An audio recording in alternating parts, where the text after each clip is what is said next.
There, it started. There it is. Okay. Okay, so we have three authors today who write about real people, and we want to talk about a number of topics, and we want to leave some time at the end for questions. You can either put your questions in the chat box or save them until the end and unmute yourself, and we will talk to you about your thoughts and ideas on writing about real people. So let's start out with we want to start out with our introductions. I'd like to introduce my colleague Stephanie Cowell, who's been an opera singer, balladeer, founder of Strawberry Opera and other art venues. She's the author of 7 novels, including Marrying Mozart, Claude and Camille, a novel of Monet, The Boy in the Rain, The Man in the Stone Cottage, which is a novel of the Bronte sisters. Her work has been translated into several languages and adapted into an opera, which I want to see. Stephanie is the recipient of an American Book Award. I'm going to introduce Katherine Kirkpatrick. When not flying over the Valley of the Kings in a hot air balloon or exploring the secret cabinets of Highclerecastle, Katherine Kirkpatrick can be found at her computer in Seattle, Washington. She has published 10 books, including a Golden Kite Honor Book, a Booklist Editor's Choice, a School Library Journal Best Book of the Year, and 2 Washington State Book Award finalists. To Chase the Glowing Hours is her first historical novel for adult readers.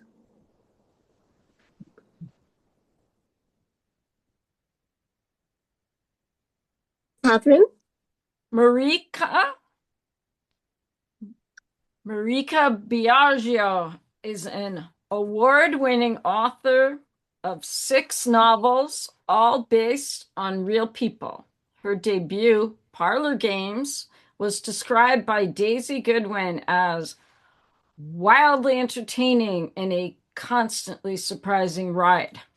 Her most recent novel is Marjorie and Me, based on the true story of the psychic who tangled with Harry Houdini.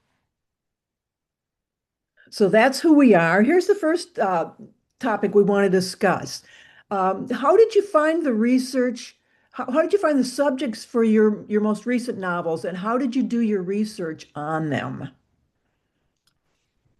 Shall I start?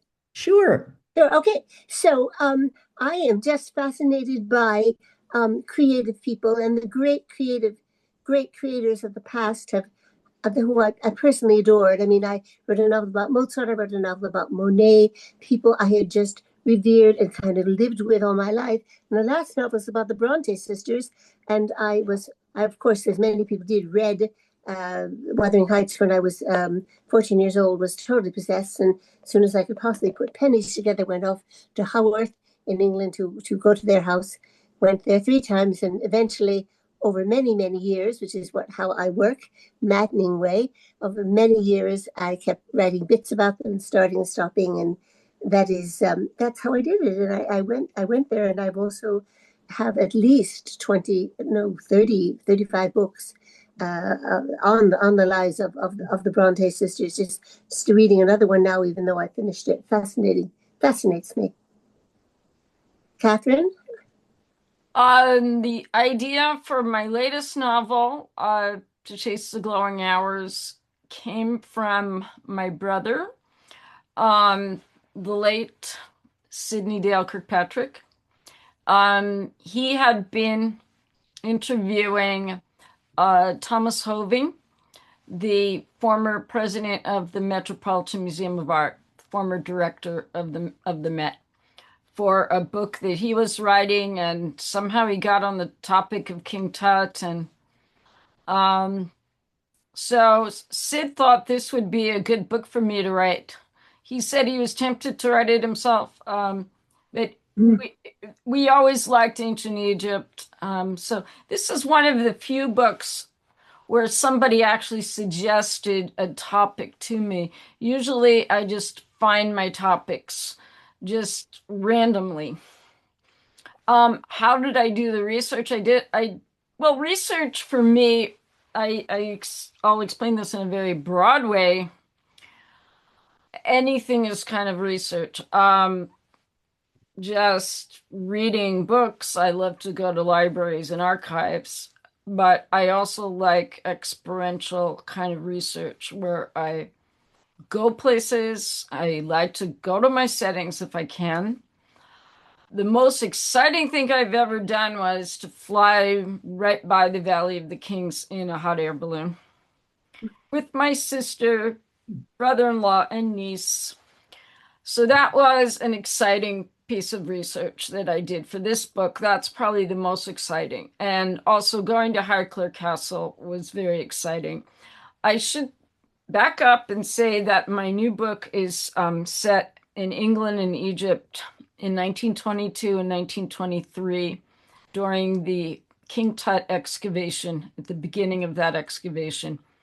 So I did go to Highclerecastle twice, and I did go to Egypt. So do you want to say anything about your book, your new book? Marika? Yes, Marjorie and Me. The way that I found out about Margerycrandon, who was a psychic in the 1920s and lived in Boston, was my editor actually sent me a newly released nonfiction book called The Witch of Lime Street. And it was all about Margerycrandon and her rivalry with Harry Houdini, but also talked about the spiritualism movement, which was very big in 1920s, right after World War I and the great influenza epidemic of 1919. So that it was great to have that nonfiction book for research. That was probably my key piece of research. But, I also found some other books, nonfiction books that had been written about Marjorie. And of course, a lot's been written about Harry Houdini. So I did spend some time studying Harry Houdini also. But I've found all my novels are based on real people, and I've found my subjects in various and sundry ways. In fact, the novel before Marjorie and Me, Gun Girl and the Tall Guy, I found out about this young woman from in a book by Elizabeth Mahone, who is with us today. And that's a story of a young couple who went on a robbery spree in Brooklyn in the 1920s and just had the police in fits because they couldn't catch them. So that was again, finding about it from another book. But I found out some of my very first novel was I found out about it in a historical society when I stopped in the Menominee, Michigan Historical Society, and they had this little pamphlet that said the Pinkertons had her down in their files as the most dangerous woman in the world. And I thought, wow, that's my next novel. So that actually became my first published novel, Parlor Games. Okay, so we go on to we have the second question. How closely do you cleave to true life events? How do you strike a balance between adhering to reality and drafting a compelling story? Katherine? I stay pretty close to the real story if I can.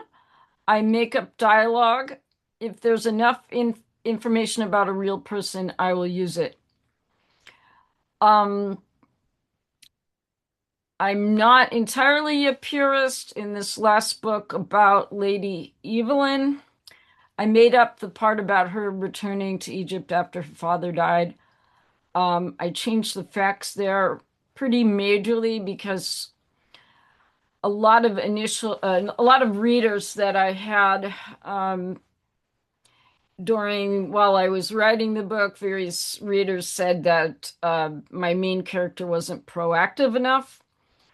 So I looked for ways of making her more proactive, and I did not want her to be passive. So I did tweak some things. So Anyone else want to answer that question? Yeah, Eureka. I'll jump in. I try as much as possible to hew closely to the facts.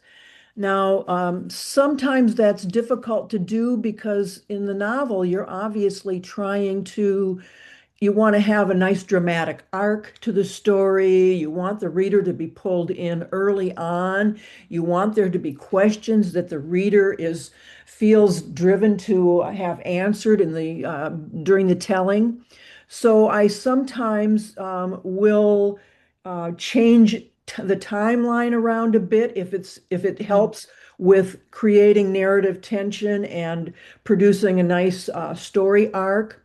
But I always keep track of the instances in which I'm deviating from the real story. And I always include an author note at the end of my novels where I spell out the ways in which I have deviated from the known record. But sometimes you have to do that because in real life doesn't always make sense, but fiction has to make sense.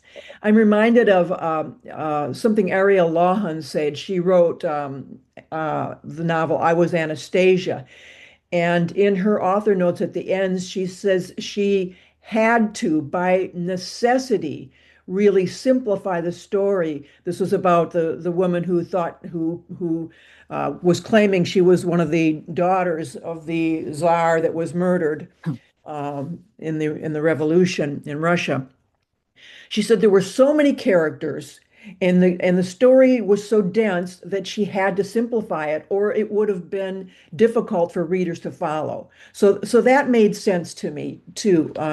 That sometimes authors have to combine characters, and I did that in Marjorie and Me. There were so many scientists that were studying Marjorie that it just would have been repetitive for the reader.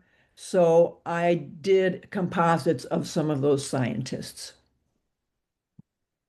I think for me, my friend Karen Essex, who's a novelist, said something that I always remembered, which is real lives do not necessarily come with plots. And you have to have a plot in a novel. And I feel that my job is to bring this period, or this person, in this case, my last book, here it is, The Man in the Stone Cottage, about the Bronte sisters. My job is to bring them really to life so you can actually feel what they felt, if they were frightened or hungry or cold or wanting love. And then to have a reader write me and say, after your book, I read all the Bronte books, or after your book, I'm going off to Haworth to visit. It inspired me. And to me, that just absolutely thrills me. And of course, I have a disclaimer at the end that some events were moved in the interest of dramatic continuity, which you have to do. You have to do a, and it's a bit of a peeve for me when sometimes readers say, well, she didn't stick to the facts. And then I sort of say, I want to say, well, what about historical fiction do you not understand? Because not the biography, not history, that it gives a different life to it. Okay, so next question. Do you think readers have different expectations for fiction about real people and biographies? Yes, I think most definitely that when people pick up a biography, that they expect that the biographer is really telling you a more or less true account of an individual. But when they pick up a novel, I think they're expecting to delve into the psyche of the individual, to learn about their motives, their wishes, their secrets. I think that you could say in a way that no biography can be characterized as 100% accurate, because biographers choose what they're going to focus on, what to tell and what not to tell. I mean, I just looked this up yesterday. There are over 16,000 biographies of Abraham Lincoln. Why do we need all those biographies? Because people have different takes on Abraham Yeah. Lincoln. He was a fascinating historical figure. So, one could read, my mother was a fanatic about Abraham Lincoln, and she read a lot of the biographies, but one could never read all of them in one lifetime. But with the fiction, with the novelist, I think we have more latitude in painting the story, and readers expect that we provide that latitude. They expect that we're, providing the dialogue, showing what motivates people to behave as they behave. They really want to be able to sink into their characters. I think one of the problems of writing about real people is that very often what the good thing is that you've got, as from a selling point of view, you've got a sales point there, because if somebody wanted to know about Mozart, I read a Mozart novel, they'll be more likely to buy my book. And the problem, which is wonderful, the problem is that people often have their own expectations, because of course nobody sees any person. All of you would be seen differently by different friends. So people would have certain standards. And I know I was really astonished at one Amazon review, and everybody who knows anything about the Bronte sisters, they had a very hard life there. Their siblings died, their mother died. It was a very difficult thing, and she really felt that the Brontes would be a much more of a cheerful bunch to write Wuthering Heights and Jane Eyre. And I said, well, whatever, But I think people do come with their idea of any of the people that we may have written about, and if your writing doesn't match their idea, sometimes they don't mind, and sometimes they do. So that's an interesting thing. Biographies are very different, I think. Oh God, yes. Biographies tell the factual evidence. People expect that straightforward approach, factual approach. Biographical fiction, historical fiction, uses real life people and events as the foundation. In biographical fiction, we prioritize the storytelling over the facts. And Marika was just mentioning Lincoln.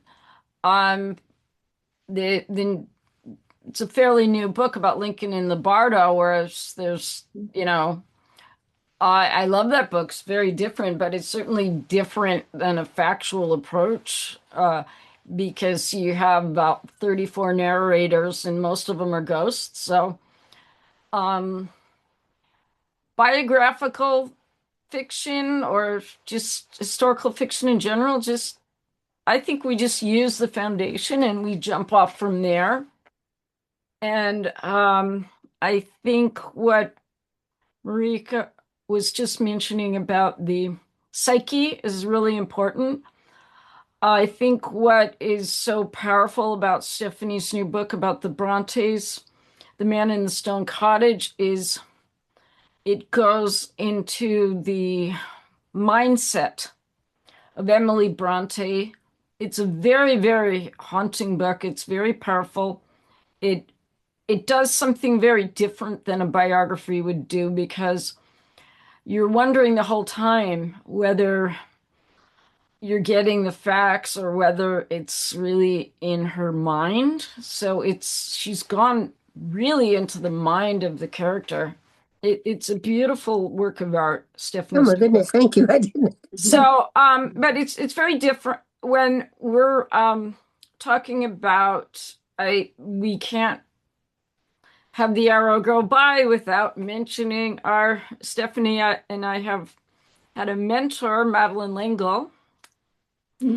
And we were very lucky. Yes, very and lucky. she was quite frequently talking about emotional truth versus the factual truth. what truth versus facts, and truth going beyond the facts. And so, I really like historical fiction. I really enjoy reading it. I really enjoyed reading Marika's book, Marjorie and Me. And that one is told from the point of view of a ghost. So you've got Walter the spirit.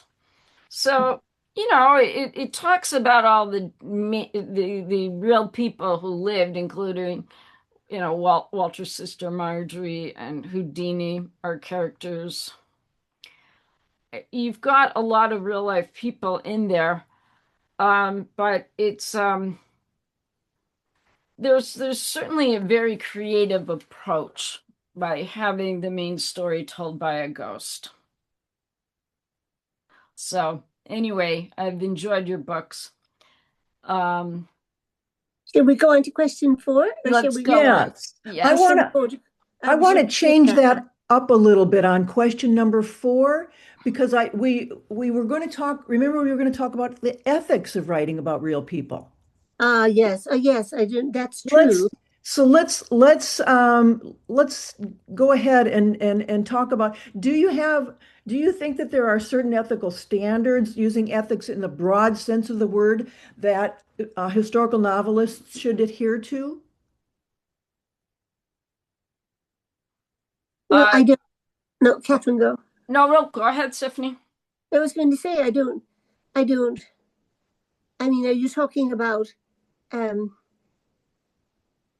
presenting a historical figure in a nastier light than it's generally taken to be? I mean, is that what you mean by ethical standards? I'm sorry, I'm not quite clear. It could be like misrepresentation. Is it unethical to wildly misrepresent a historical figure? I should think it would be. It's my opinion that it would definitely, wouldn't want to misrepresent anybody, much less a poor person who can no longer, defend themselves. I think we have to stay as close to the person as we can. Of course, getting back to Charlotte Brontë, when I was researching, I read at least 5 books on Charlotte Brontë, and they range from Mrs. Gaskell. If you know, Mrs. Gaskell was her friend, and she was Saint Charlotte. She was Saint Charlotte, put upon by, as she was indeed, by the world. And on the other scheme, I cannot remember the author, but Charlotte was such a kind of a nasty person in that I'm like, oh, Charlotte, is that you? It was so it was a totally different take, and I suppose ethically I would have done it either way. But I say I'm not very interested in or very good about working with nasty protagonists. I don't think I have much gift for it. So that's all I have to say about that. Does anyone else have something to say about that? Did you want to say anything, Catherine? Yes, I will. And I'm looking forward to your response, especially because I very much enjoyed your blog post about this topic in Women Writers, Women's Books, and I put a link in the chat to that.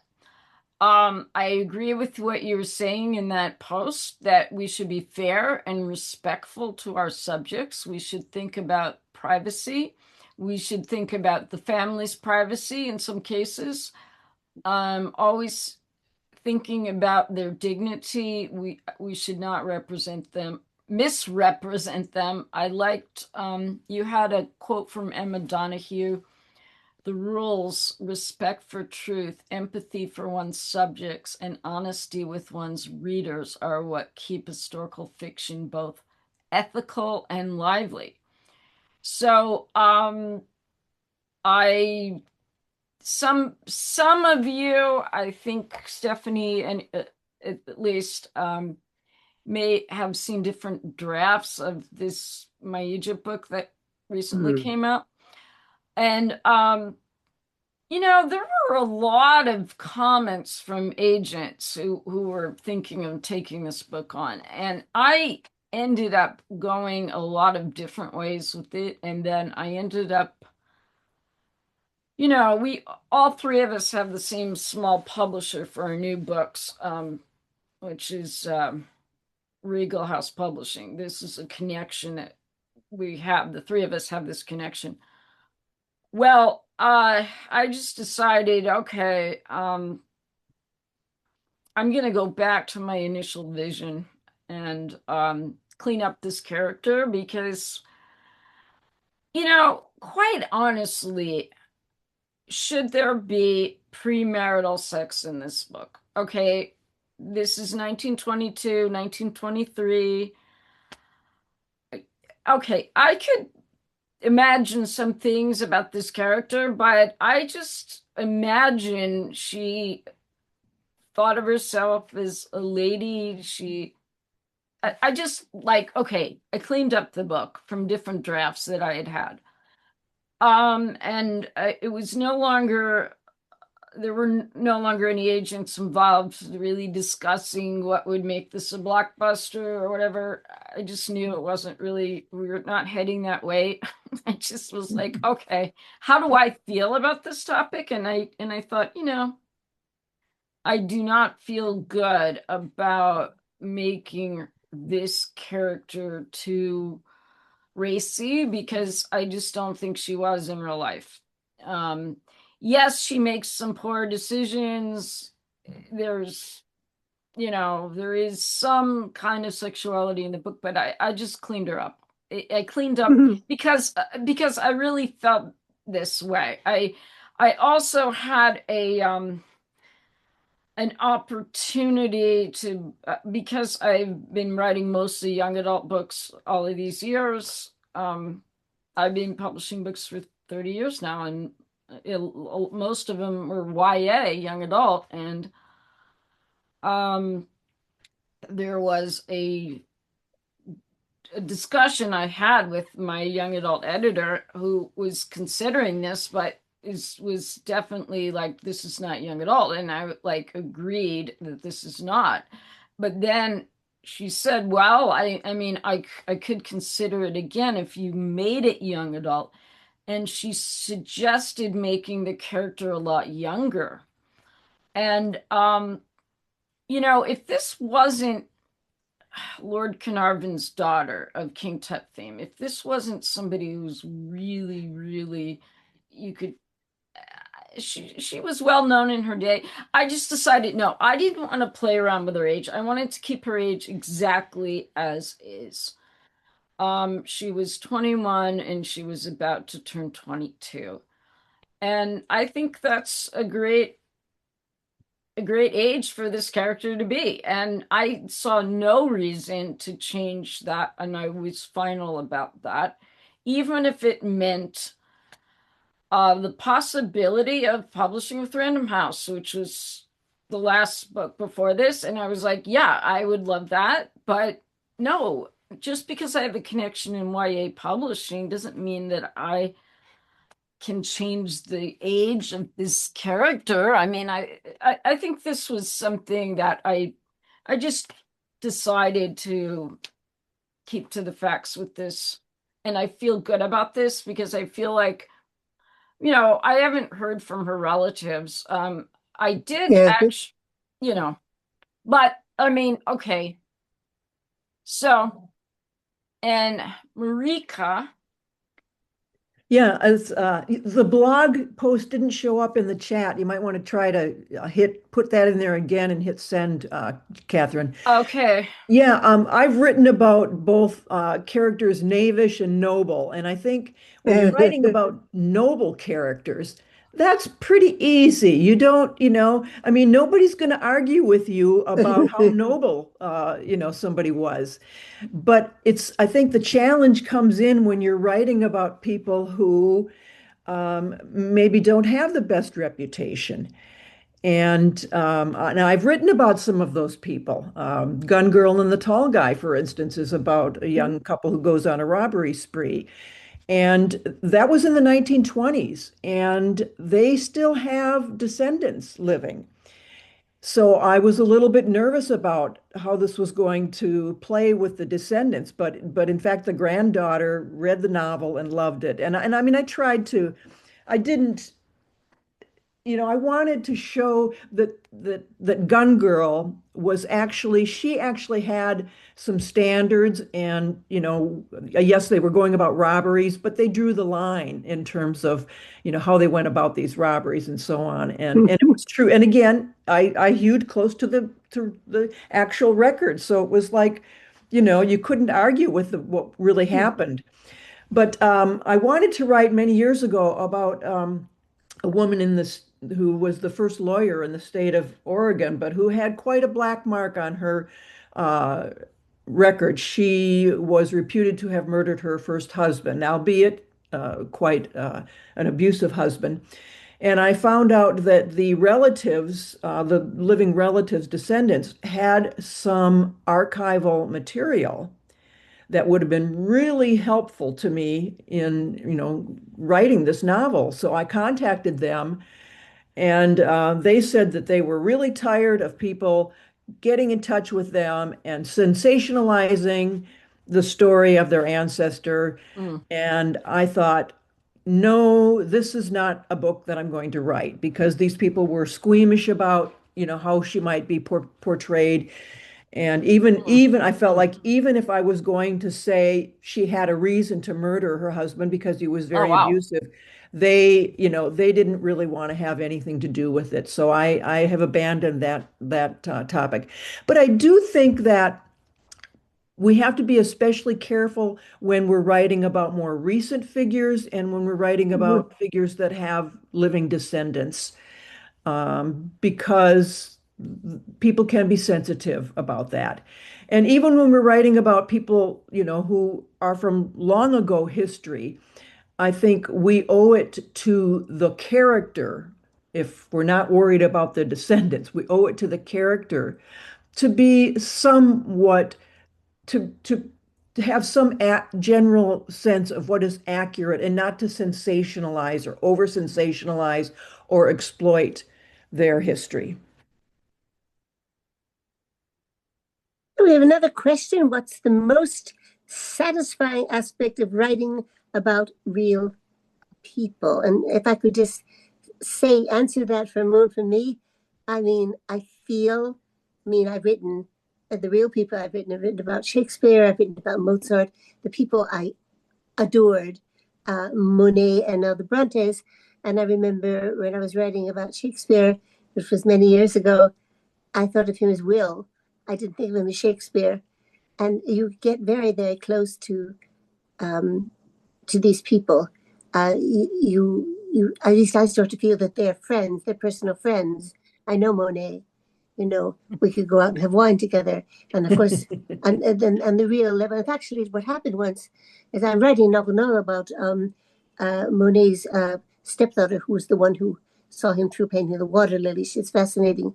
And when I was doing this originally, I walked into an exhibition and I saw a water lily sitting on the wall. And I said, "Oh, there's my dad's paintings." I said, "What?" Hold back, Stephanie. I don't go over that deep, but this moment, that's what popped into my head, because I was looking at his painting as would have been seen by his middle-aged stepdaughter, instead of Stephanie admiring his artwork. And that was this incredible, wonderful transference. You might lock me up if I do too much of it, but it was a moment of real closeness to as a human being to somebody. Known to be magnificent.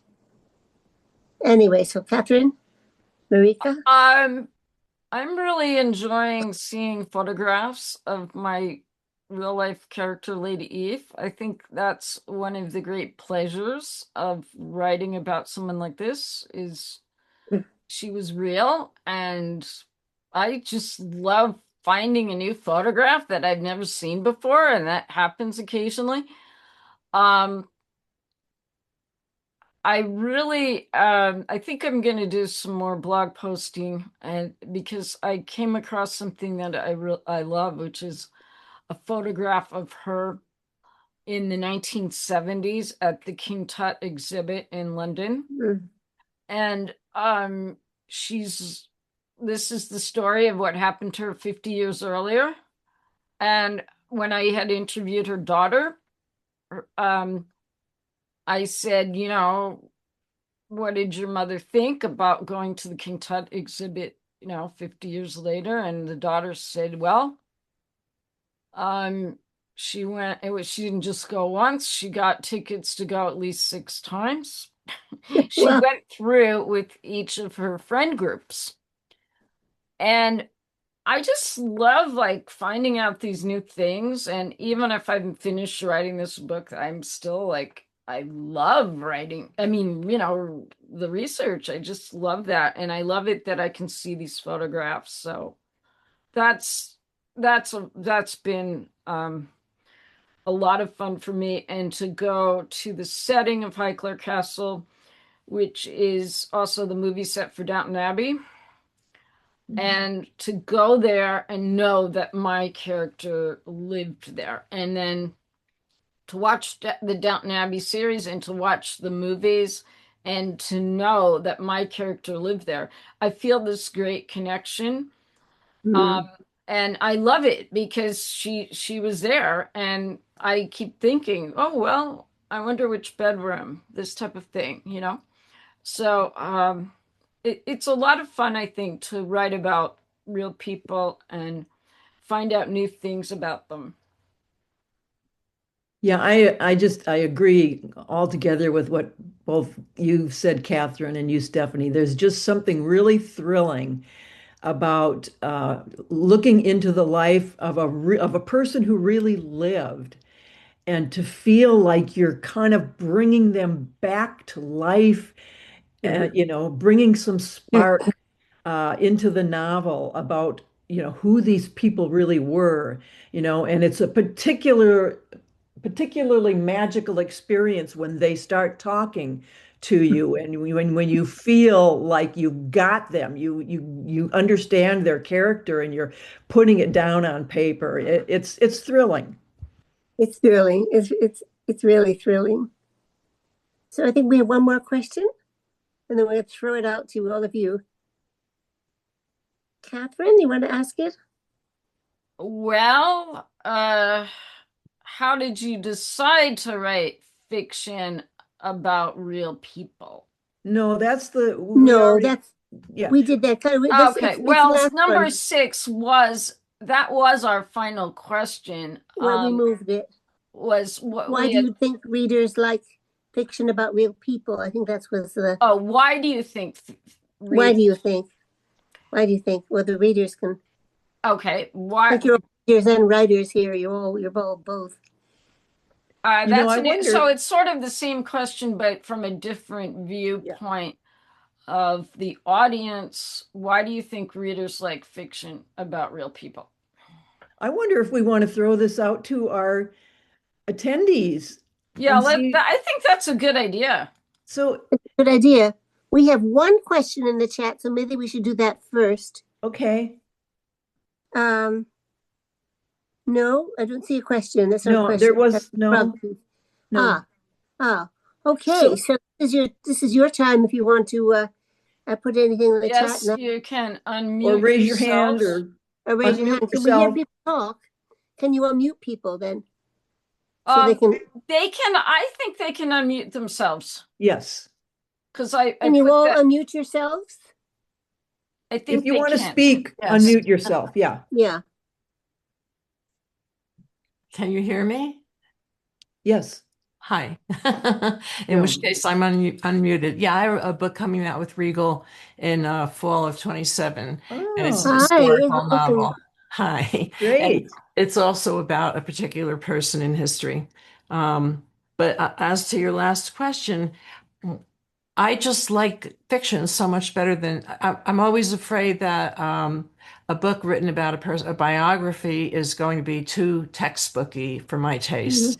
So I think that's why a lot of people like historical fiction, because you're getting the essence of the story without having to have it in a textbook form where it's going to give you too many details that are too boring because the author felt that they had to be included. So I think that's the real draw for a lot of people.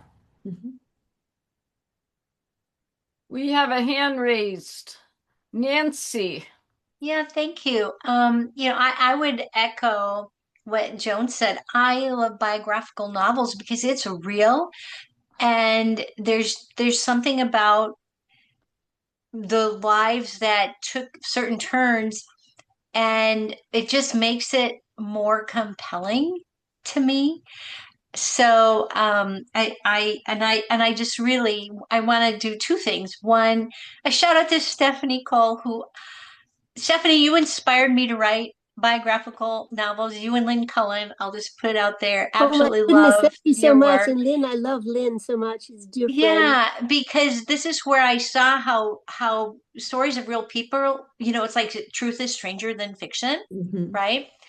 But a couple of you talked about this issue of presentism, and that is that problem around making these historical figures appeal to modern readers, because when we think of them as being radical, the average reader who maybe isn't as tuned into the history thinks, well, what's the big deal, right?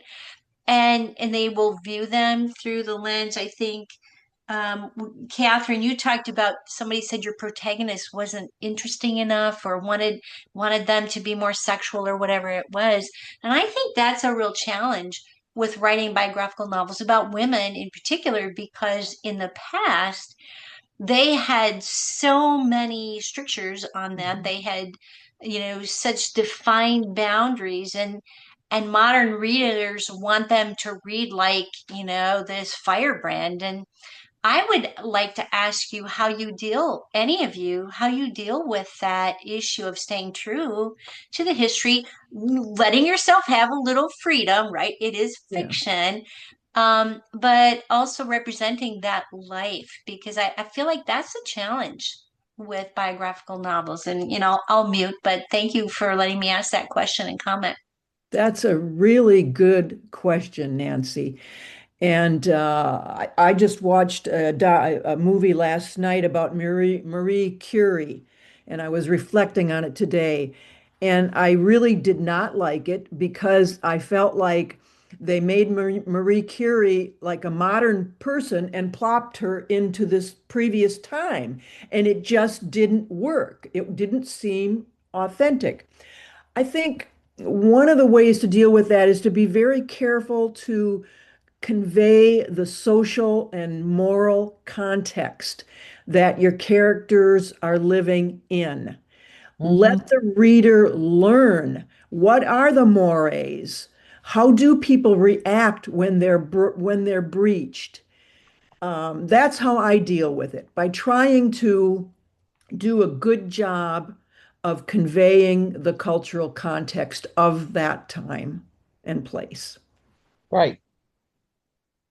I sit in an interesting position because I have worked with Catherine in particular over the years, and we go back way back. Hmm.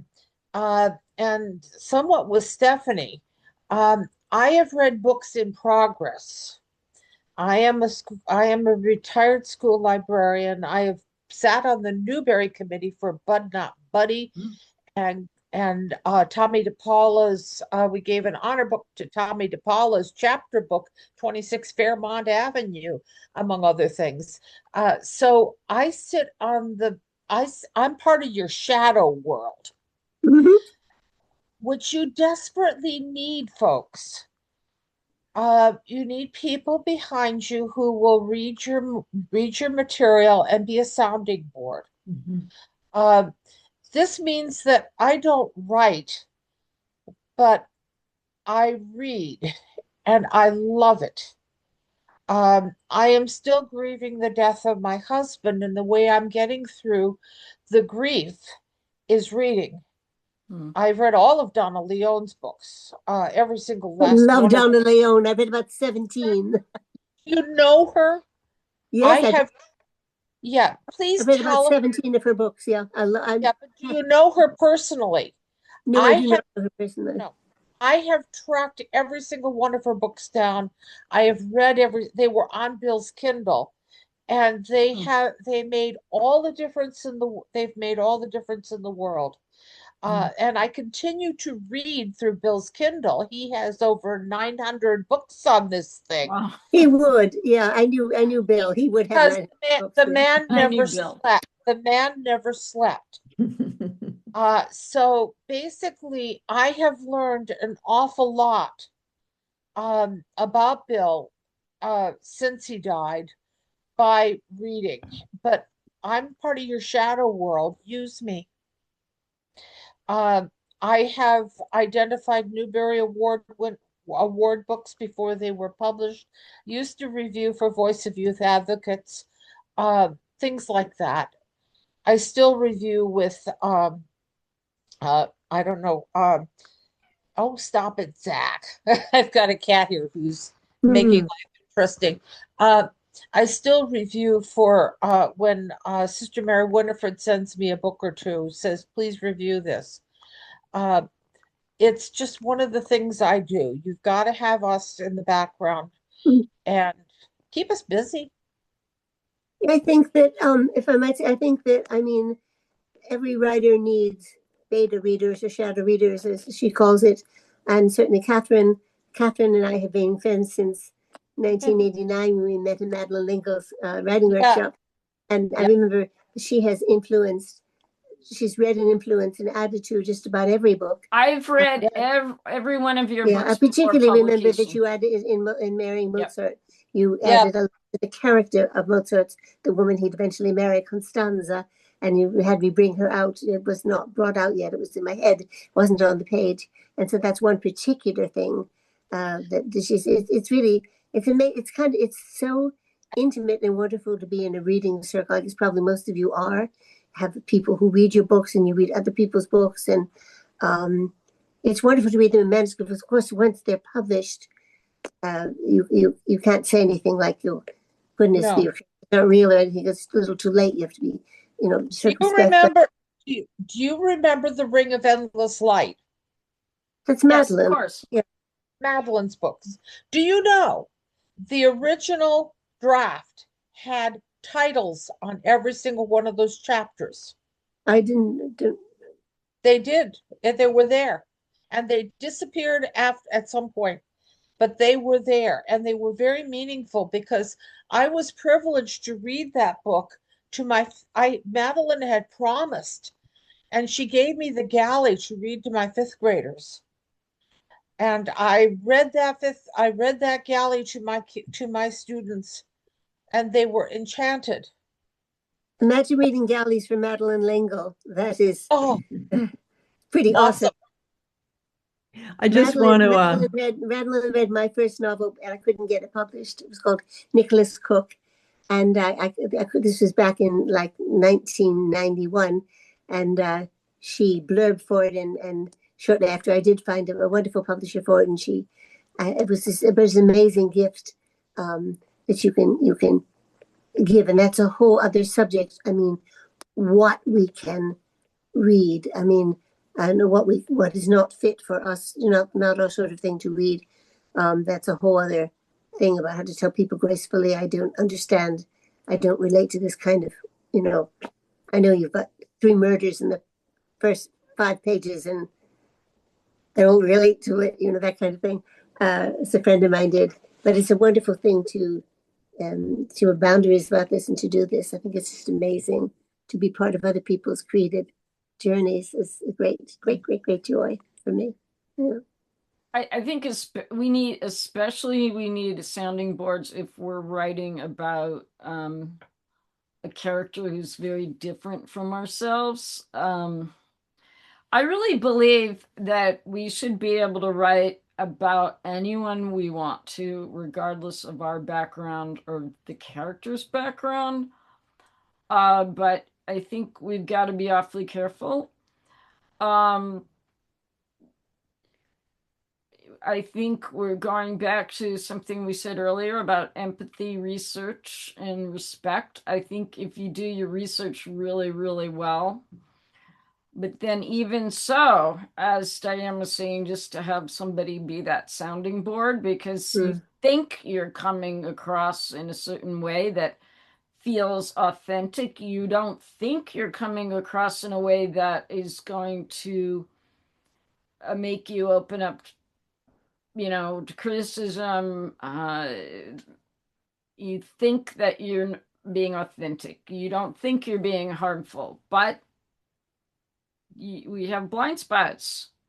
It's good for people to vet what we're doing. I'm not a big believer in showing a lot of unpublished writing to huge groups of people anymore. I just actually find that I get very flustered. I think this book that I've just published is an example of that. There were just too many years of too many drafts and too many people thinking and telling me this or that or the other, and it should be from first person point of view. It should be from third person point of view. Maybe you should do alternating point of view. Okay, there comes a point to where you just have to say, well, there's just one person I want to read this right now, or Yeah, you small can't have too group. many. You really will get different opinions, and I always feel, if one person says it, I listen, but I'm not. If three people say it, you haven't read out the inner life of your main character, so then I really perk up and I really listen, because people can have an individual opinion that does not work for you, or can be out of your scope of creativity. So we could probably do a whole hour, just on talking about feedback and so on. But yeah, that's a whole other I subject. wonder if there are any questions that people haven't thought- had a chance to ask that bear on writing about real people, or any comments that anybody would like to make. Yes, Yeah. Cheryl. Karen? Chapman. Yeah, you said comments, so yeah, I think when it comes to writing and having other people tell you things about your writing or whatever, I think, and somebody mentioned it earlier, we get a spiritual connection of some sort with our characters. And I'm working on something right now in town with a character very, very much different from me. But I feel like she's there guiding me. And Stephanie, when I met you in Chicago at Catherine's presentation, I said, I've read everything Madeleine L'Engle ever wrote. I said, I can really feel Madeleine L'Engle, like.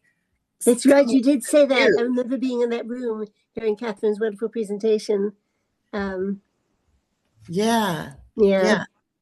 And Katherine, it's like, I don't know how you figured out all the questions of a young 21-year-old and her questions about romance and all that good kind of stuff.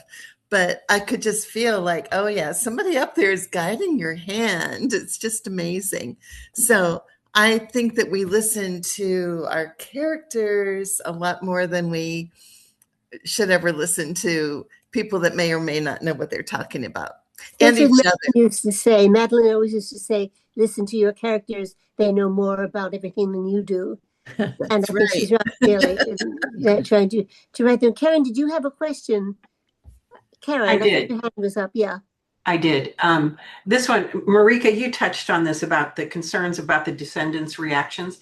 I'm writing a novel in which there are some descendants alive. It's about a crime that took place in 1958. And I'm curious about best resources for finding what's the legal ramifications. I'm writing a fiction and doing as you all recommend about adhering to the facts as much as possible. But there are things that I make up conversations and the like. What's the best resource for finding where I could get in trouble legally? Well, as Judge Robert Sack once said, the dead have no cause of action for defamation under the law. So but what about the people who are alive? Dead people can't sue you. The descendants can't sue you on behalf of your character. I'm not a lawyer, but I'm just quoting what Judge Robert Sack said. So I think when you're writing up people who are long gone, that you don't have a legal risk. You may risk alienating descendants, but then again, you may be surprised. I've actually, the subject of my first novel, Parlor Games, was a con woman. She has a granddaughter still alive. I was quite nervous. I didn't find out about this granddaughter until after I'd published the book. And I tracked her down and she read it and she was not at all offended. I actually and had used a different name and just because I was concerned about the possibility of relatives. But technically, dead people can't sue you. My main character is alive. She's had a stroke. She probably won't either. She's in her upper 80s and probably wouldn't sue, but I don't know about her stepsons or anything like that. So well, I'm have just you had any wanting to know. conversations with them? People, I can tell you from my own experience that my father, who is deceased, committed a capital crime in 57, 58. And there are certain members of my family, I mean, it divided the family. There are certain members of my family that, you know, are convinced that he, you know, didn't do it, whatever. But if I were to read it, I would say, and if you took a certain tone, you know, I would be, I mean, he got off. I mean, the reason he, and I mean, there's a sort of like, the reason I'm alive is because he got off because of his second wife. But all that being said, I'm That's just an saying that interesting the background. defendants will not always defend the person. Is what I'm saying. They may think that the person did it, or you know, they may. I see You a understand what question. I'm saying? I was just gonna give a wow, like, okay, here's my cousin Vicky. I'm glad to hear from you. I okay, Catherine's book. what I wanted to say something about just a practical piece of advice. As soon as you can join the Authors Guild, do it. Now, because I have used the once your membership comes with free legal advice. You can go to their lawyer, and I've gone to him 4 times. You can have him. You can have this attorney look at your contracts. You can ask questions, and this attorney will give you an answer, a legal answer. And also, the Authors Guild has a lot of great members and stellar members, and there are these daily chats, and you can ask some questions and see what you what kind of answers you get. You may be getting Stephen King answering you. I mean, you could get anybody. The Authors Guild has a lot of very interesting people and some extremely well known. And if you are a member of the Authors Guild, you have to make your email available. You have to do this thing where if you can message somebody, anybody who's a member. I'm not saying they have to answer you, but you don't have to go at this alone. Right.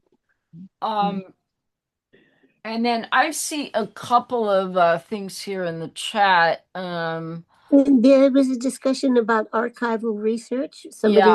Which Marika answered.